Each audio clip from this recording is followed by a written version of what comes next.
So I used to do video. This is all new to me, and I used to try to do it live on my YouTube channel so that students can watch it live.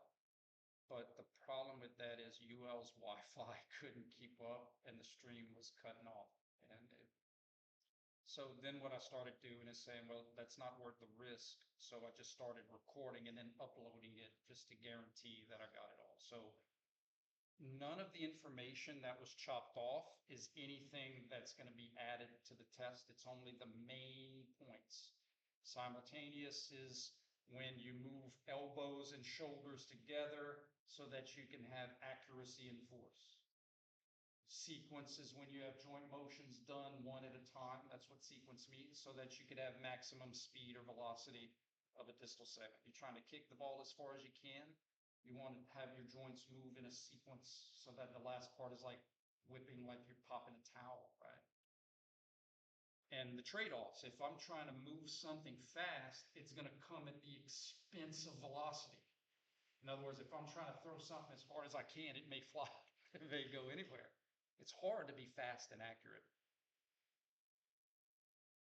It's trade-offs. And what we're going to learn in biomechanics is everything is about trade-offs. What am I willing to trade off for what I need? Do you think a field goal kicker is going to kick as hard as they can for an extra point?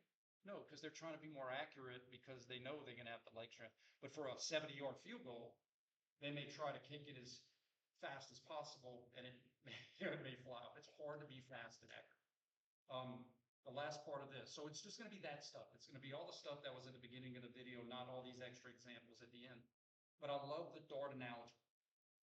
A dart is light, but you need to be accurate. So you're going to have more of a simultaneous approach to get your hand to translate. I'm not going to throw a dart like like this. That's how you stab someone in the neck. Accuracy, you're going to have simultaneous. Sequence, you're going to have velocity at the expense of accuracy. Okay, that's the gist. All right, guys, I'm really going to try to just go over the main things you guys need. I'm trying to set you up for grad school mostly, introducing you to these terms so that in grad school it's like, oh, I've heard that before. Remember that before. Remember, I got 3 months with you. I can't teach you everything about biomechanics, but I can introduce you to a few things that you could develop and learn in grad school.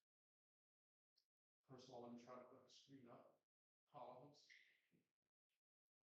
So, what do we know about levers and pulleys? They are what we call simple machines. They give us advantages. That's really what it's about. And if we gain an advantage of something, it has to come at a cost. It has to come at an expense of something else. All of the things come with trade-offs. So simple machines in engineering and mechanics are all of these: pulleys, levers, wheel and axle, screw, incline plane, wedge. Guys, these are the ones that we're going to talk about. These are the ones in the bottom: pulleys and levers. Pulleys and levers. All right. Pulleys and levers.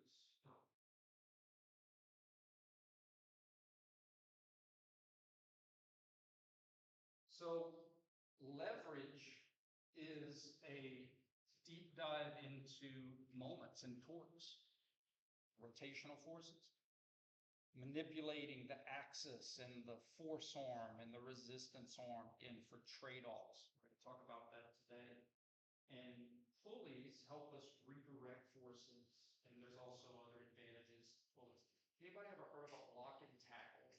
Like, it's where you can set up a rope with all these different wheels, and you can lift like a 2,000-pound load with just your hands because you're gaining advantage of the block and tackle.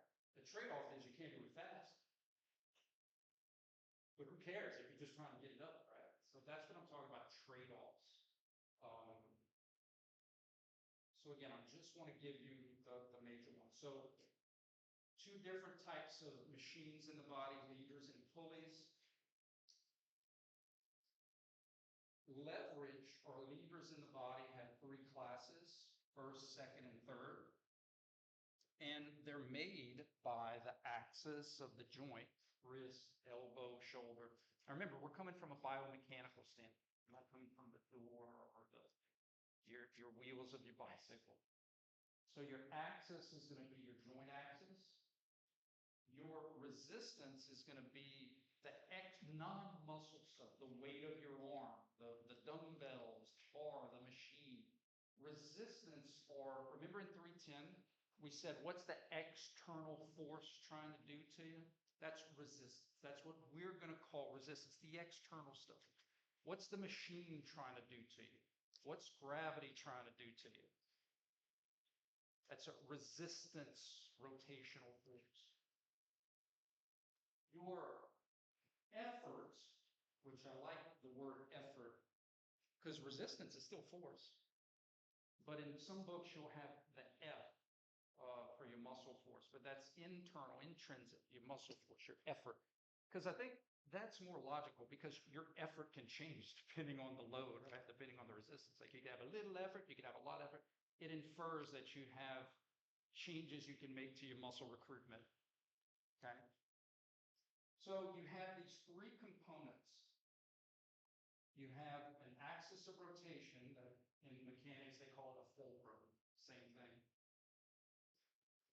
You have a resistance, an external force that's trying to rotate you. And then you have an effort or a muscle force that's also trying to rotate you.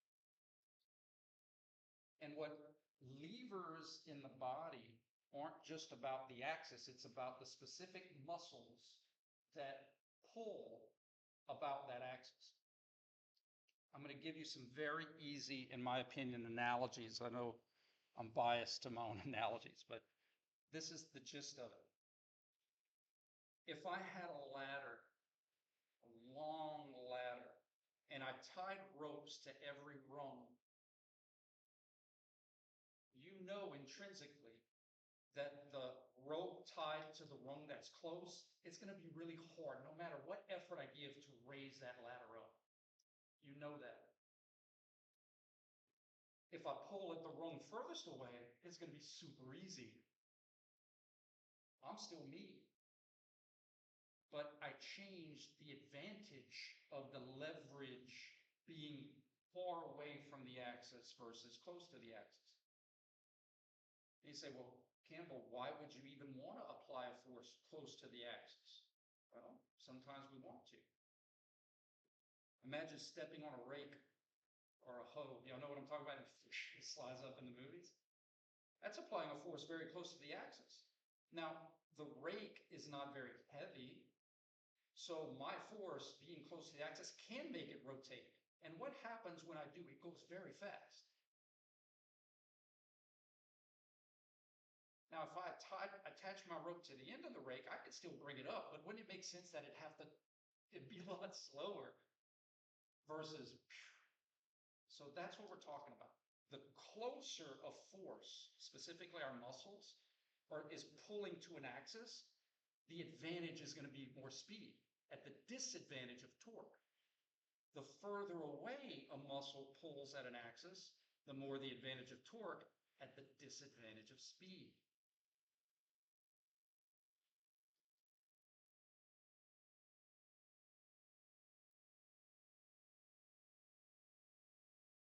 So, no, you're good. So, yeah, absolutely. To the axis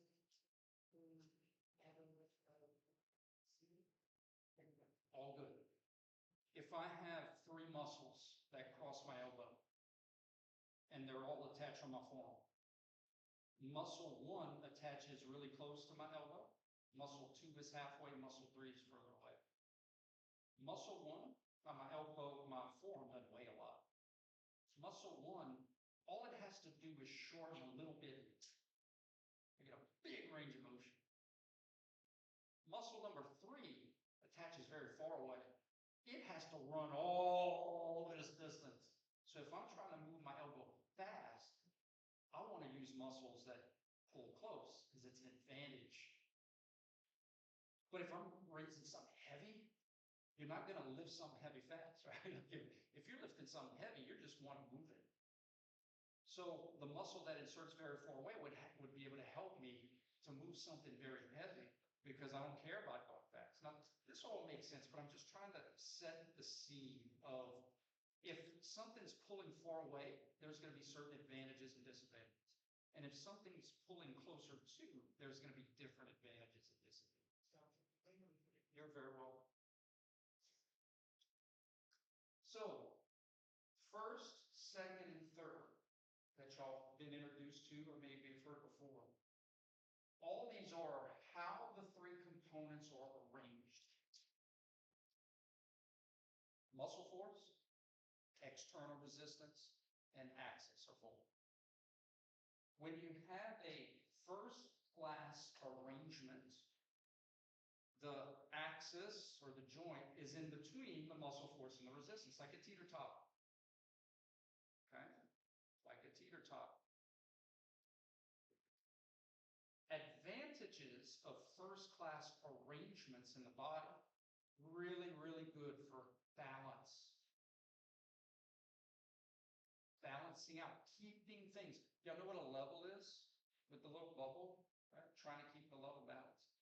So imagine my level or my eyes. I want to keep my eyes level so that I can process things.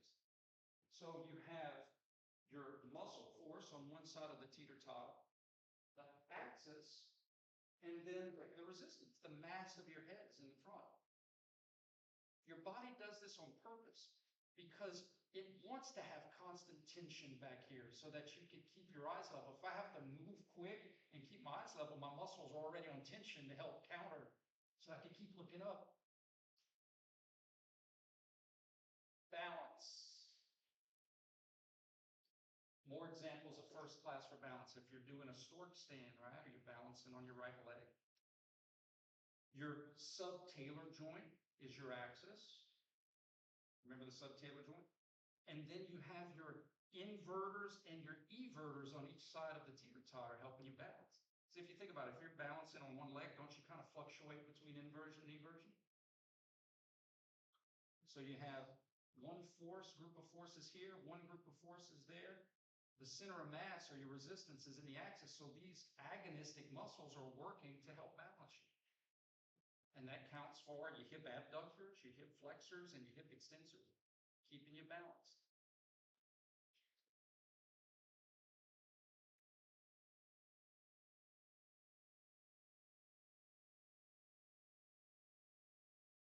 Keep on to the first.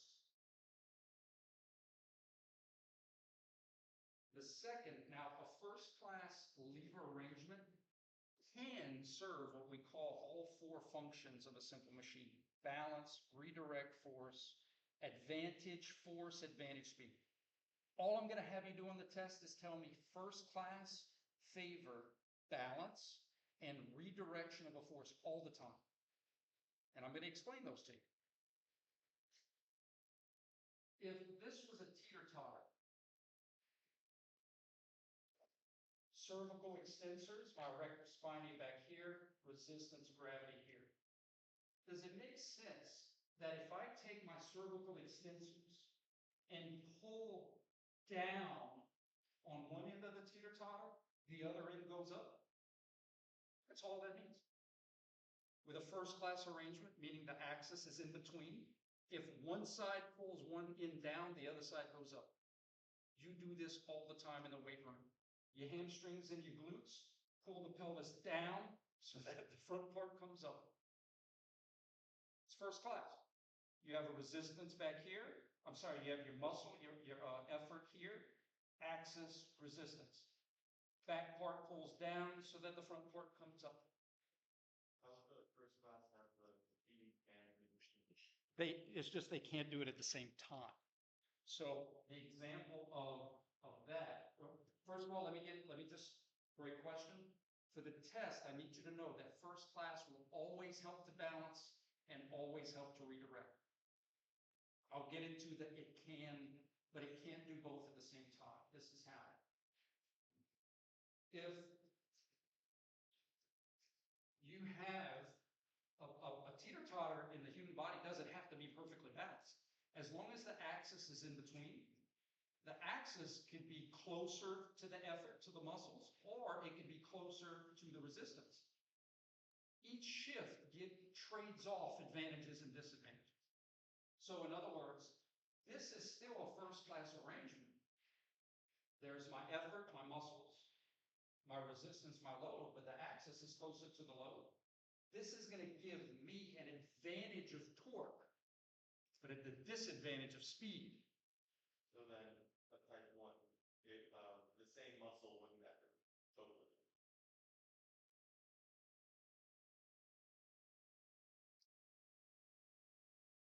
Not at the same time. So what would be the example of first class that wouldn't favor torque, would favor speed? That would be like if you were in the circus with the same levers, and let's say the axis is closer to the effort, and we were trying to jump and shoot another gymnast up in the air real fast. And that's why you notice in the circus, you might have 5 or 6 people all jumping at the same time because this has such a small moment arm, you have to have a huge force. But that's why we don't mess with it on the test, because you can't have them both at the same time. And we have specialized levers that always favor torque or always favor speed. But what a great question. And the answer is they can't do both at the same time. There has to be trade. So on the test, first class, balance. When you're trying to balance something, you want to use agonists on each side of the axis to help balance you out, or agonists on one side and resistance on the other, and then redirection of an applied force. Muscles pull down, so something else on the other side goes up. My erector spinae pulls down so that I can look up.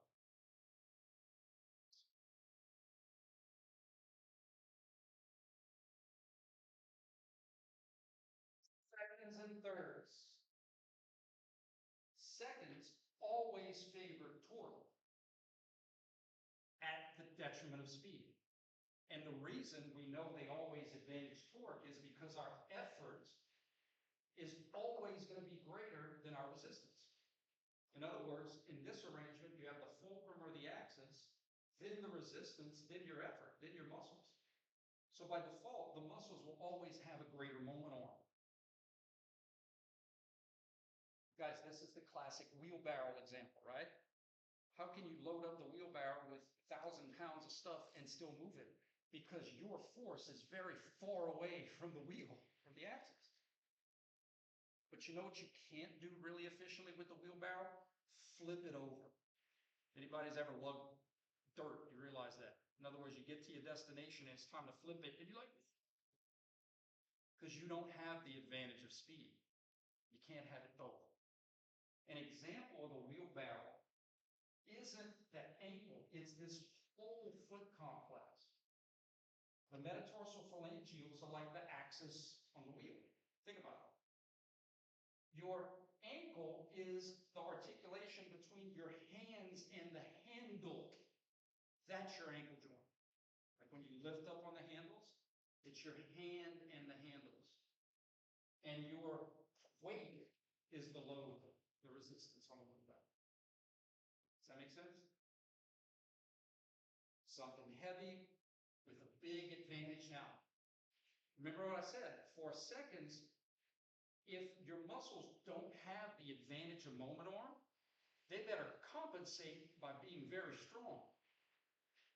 It's a big powerful muscle right here that doesn't necessarily have the torque advantage here, but it has that weight. But it's the same concept. Lifting up a wheelbarrow, my muscles that are through my hands are like my triceps surae, my calf muscles, and my soleus. The ankle joint is just the change in angle of my hands and the handle. And my metatarsal phalangeals are the hinges of the wheel.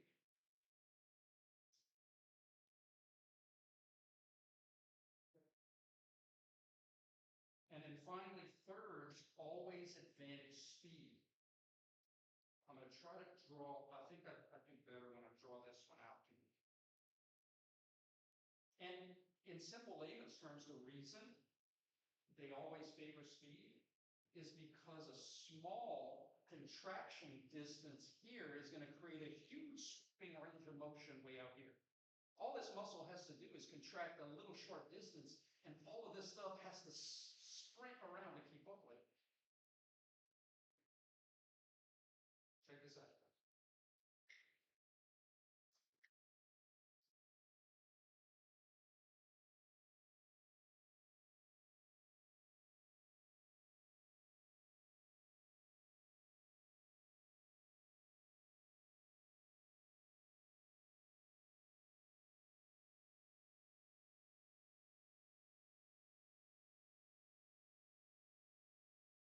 Now, this is just to show you, this is just to show you the advantage of speed. Okay? So if I take this teeter top and put the axis close to my effort, a small change on the left side equals a huge change on the right side. In other words, for the right side to go from A to B, it's got to go fast in order to get to the new point at the same time as the other side. So when you're trying to move something fast, we want to utilize third-class advantaged muscles. And think about it. You can't go fast when you're doing something heavy. You just can't. If you're running, if I'm loaded up with all kinds of stuff and I'm running and I'm trying to get away from a tiger chasing me, you know what I'm going to do? I'm going to get rid of all that stuff to lighten up, to make it easier for me to move. I'm not going to load up to go fast. I'm going to unload to go fast.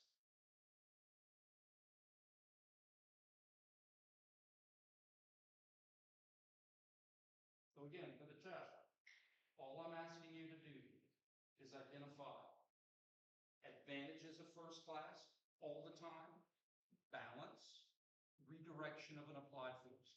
Muscles pull something down so that something on the other side could go up. Seconds, advantage in torque at a disadvantage of speed. Thirds, advantage of speed at a disadvantage of torque.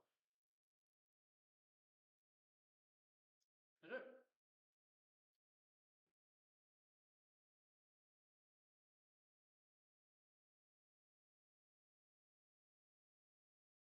Okay, one more application question. This is going to come full circle now. So if I have an elbow, okay,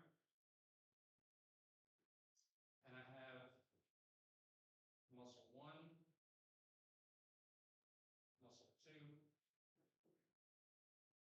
muscle 3. I know what you're saying, Campbell, muscles don't pull out of the skin. I know. That's just their rotary component, just for the sake of this analogy. The resistance is going to be the mass of our arm, right? Let's say we identify the resistance. Identify the resistance. Let's say it's somewhere here. That's gravity pulling down the arm. Okay? I don't have a dumbbell. Guys, this is all I'm asking you to see.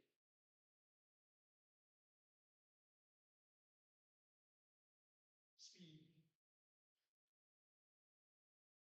So I'm trying to flex my elbow as fast as possible. This one gives me the best chance to do so.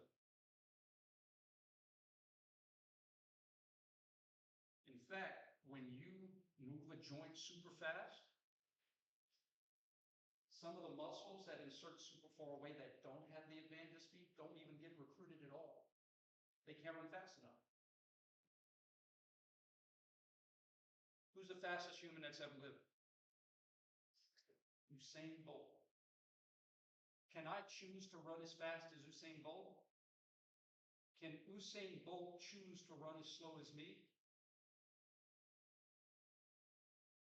Think about that for a second. If I'm trying to move fast, if I'm trying to sprint like Usain Bolt, that means I'm not doing heavy things. So all I need are third class or fast type muscles to help me to sprint. But if I'm doing something heavy, think about it. If you've ever spotted someone doing a max, does it take a lot of force to get it when they're at a sticking point? No, it's just a little bit to help tip the scales, right? So if I'm doing something heavy, I can recruit any and all. It doesn't matter. In other words, even though that one that's close doesn't have an advantage of torque, it can help. It can do something. And if you're doing something heavy, is it going to go fast? It's going to go slow. So that's my point. Usain Bolt can choose to go slow. But these guys can't choose to go fast. So when you're doing something heavy, it's all hands on deck. First, seconds, thirds, everybody can help. Because every little bit helps. But if you're going fast, sorry, torque muscles, take a break.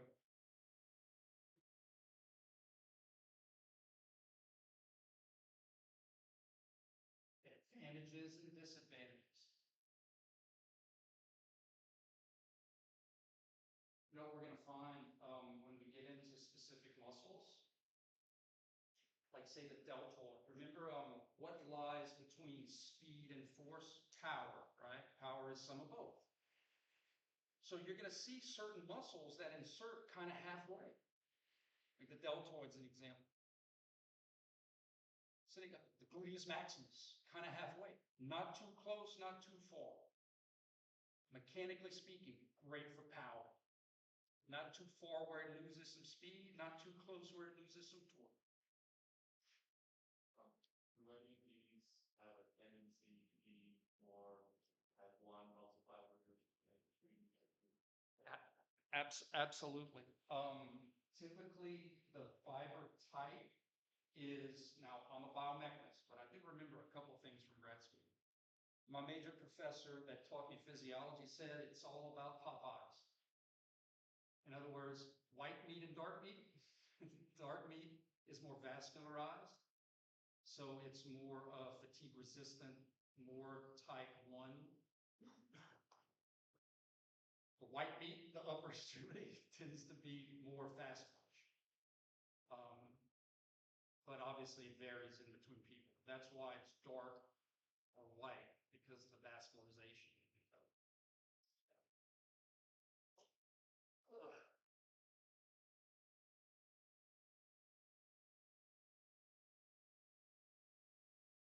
So check out this. What I like about this is it shows the different advantages and disadvantages of both the effort and the resistance. Of course, it would help if I showed you the picture. Okay, we're good. So the person that represents our muscles has the advantage in torque at the disadvantage of speed, meaning I can't pull that down and launch the rock out fast. But the rock has the advantage of speed. What I mean by that is if I pull this down and let it go, wouldn't it travel fast? That's the trade-offs. That's the trade-offs. We're going to see muscles, guys.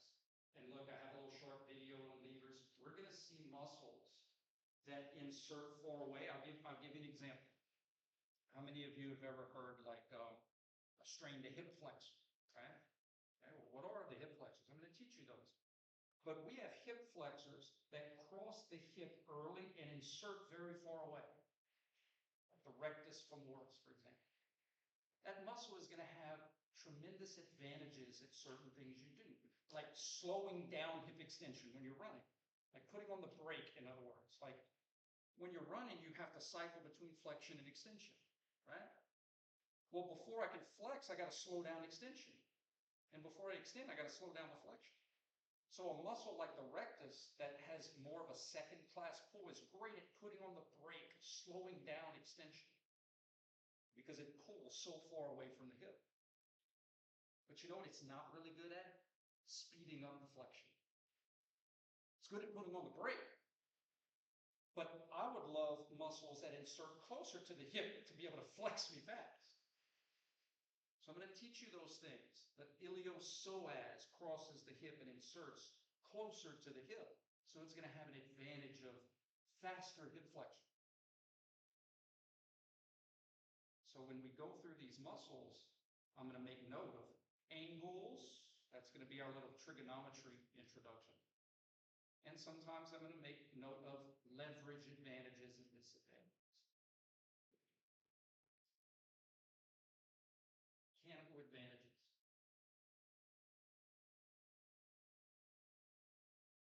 Pulleys. Primary function of pulleys, change direction of applied force or change the angle. Guys, y'all already know this, how the patella helps to increase the angle of pull. You have 5 types of pulleys. I only want you to know 2, the ones that we mostly see. I want you to know class 1, because that's the patella. An external support acts as a pulley to give improved angle of pull. In other words, without the patella there, the rotary component of that quad, of that patella tendon, is a lot less, right? The patella literally helps to create more moment, more rotation of the quad. Class 1. Class 2, have fun in grad school. It's just about the trochlea, how it can come from the back, but redirect its pull to make it. You're not going to see that in everyday life. So it's there, but I'm not going to ask you about it. Class 3, I want you to understand class 3. Guys, all this is, it's really cool. All this is instead of having literally the patella serve as the tendon passing through, all it's saying is that the tendon of the muscle can just wrap around an external condyle to help give it an angle. So it's almost kind of like it's a nuanced difference, but wrapping itself around the condyles still gives it a similar advantage as passing through a sesamoid bone, but it's not the exact same. So the example of this gracilis muscle, notice how the muscle doesn't pass through the medial condyles, but it wraps around those condyles to come in at an angle on the tibia. It gives it a mechanical advantage at the hip. Without those condyles, it doesn't come in at this angle. Without the condyles, it comes in a lot flatter.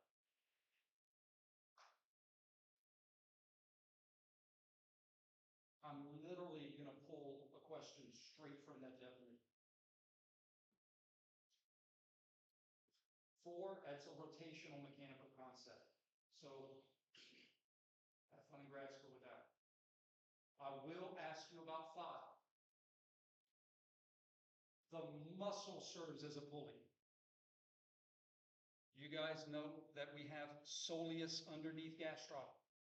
You guys know, hopefully, and I'm going to teach you this in more detail, but you have brachialis under bicep. The muscle underneath is the condyle that the muscle on top can use as leverage to increase its angle of pull. The muscle uses another muscle. So in summary, what you're going to need to know for the test. Class 1, literally the muscle passes through a bone and the bone helps its angle of pull. 2, well, the second one, or class 3, is the muscle goes around the bone, not through, but around, and that helps its angle. Gives it more rotary pull. And then the last one I'm asking you to be accountable for is a muscle serves as a pulley for another muscle. I'm going to ask you one of each, and it's literally going to be definition. What type of pulley does the muscle serve as a... Like, it's going to be that. Because I'm just introducing you to levers and pulleys. That's all I'm doing, is just introducing you to them. Not asking you to have a developed mastery of it. Just introducing it to you so that when you see it in grad school, oh yeah, I remember that. I think the main point of pulleys are very straightforward. Levers are more nuanced, and I have another video down here if you want to see it. The biggest problem that I see with grad students is that, and it's not your fault, but most textbooks want to classify levers based off of the joint. In other words, they want to say the elbow is a third. Well, wait, we have multiple muscles that cross the elbow, and not all of them pull the same. So in other words, they'll use an elbow, and they'll only use the bicep.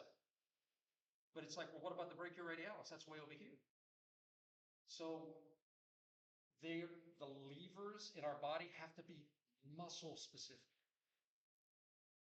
Because certain muscles, like I can't say the hip is because I have some muscles that insert close and others that go far away. The ones that are far away don't have the same advantages as the ones that cross close.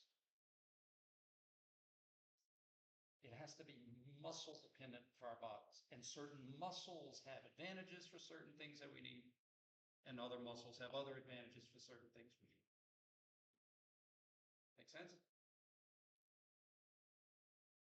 So in other words, on the test, I'm much more inclined to ask a question like this. Which of the following three muscles would have more of an advantage of speed at the elbow? And right away, if it has an advantage of speed, that must mean it has a disadvantage of torque. Which of these three muscles would have the most advantage of torque? Which means it has the most disadvantage of speed. That's all it is.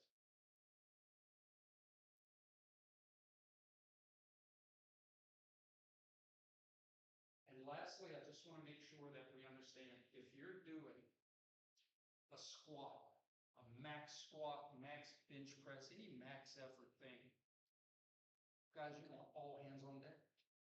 First, second, thirds, because you're going to go slow. So even the speed muscles, that would be like saying, if I'm pulling on a tug of war, you know, my son, who is not very strong, but he could give me something. And that something might be the difference between making it move or not. Does that make sense? So again, it may not seem fair, but it makes sense. Fast muscles can help all the time, but slow, torquey muscles can't. Because slow, torquey muscles can't go fast. But fast muscles can contribute by going slow. They may not contribute a lot, but you know what I'm saying? Like if you're doing a max, it doesn't take a lot just to get it. It just might take just a little tap. Usain Bolt can choose to run slow. I can't choose to run fast.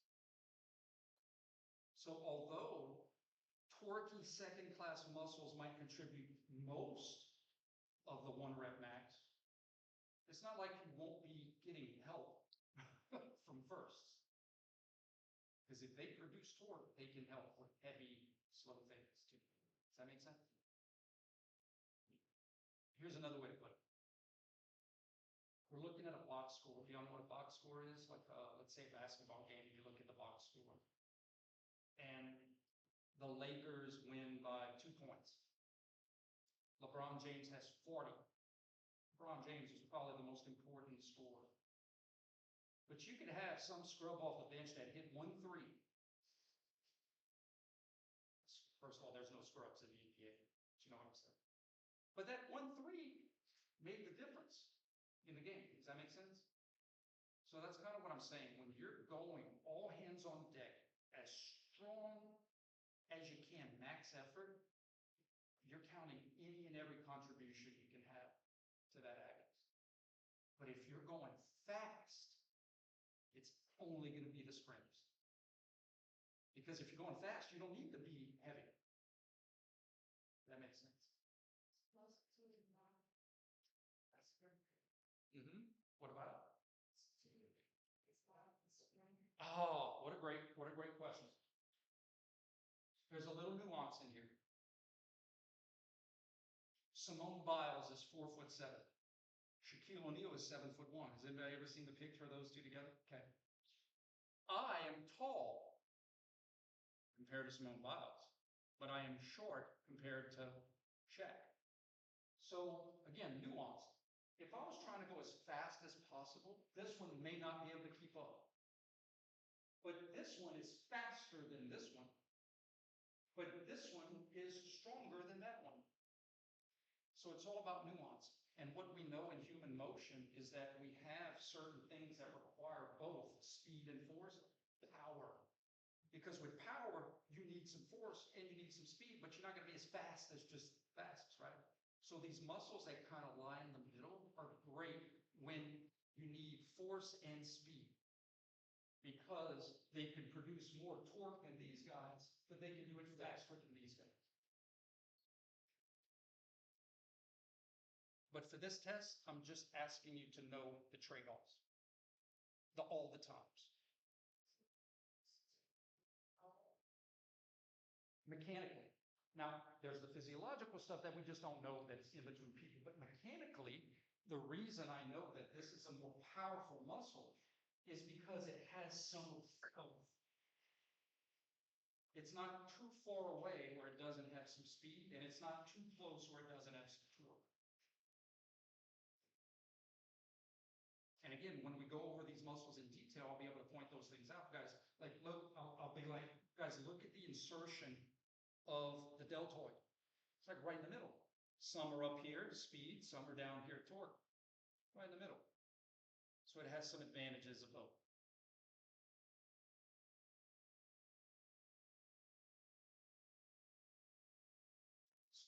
Clarify, and Chance, I'm so glad you said that. Don't worry about if the video cut out. Nothing that was there is going to be, it was all regurgitate. You know how I teach, regurgitate. It's the main points. Next week, we're going to get into muscles. Your first muscles, the only muscles you have on your test, cervical vertebra. Let's start off easy. Cross section, bilateral axis, muscles that cross in the front of it have a torque, a flexion torque, a flexion pull. They're flexors, flexion pulls. Muscles that cross posterior extension pulls. Muscles that cross on the right side of the anterior posterior axis are right lateral pullers, left side and left lateral. And then the hardest one I'm going to teach you is the transverse pulls. But I'm going to teach that to you. The things we're going to need to answer on the test, though, isn't just the right sternocleidomastoid, the cervical flexor, right lateral cervical bender, left transverse cervical rotator. It's we also, how would I stretch it? And you know how to stretch it because of high pulls. If it's a flexion puller, I want to extend.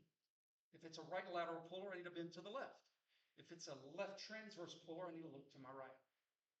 I'm going to teach you those things. And then, of course, the 310 stuff. Like if I'm laying on my left side, you need to know gravity is trying to do this. I need muscles that pull right there. And the final step is, who are those muscles?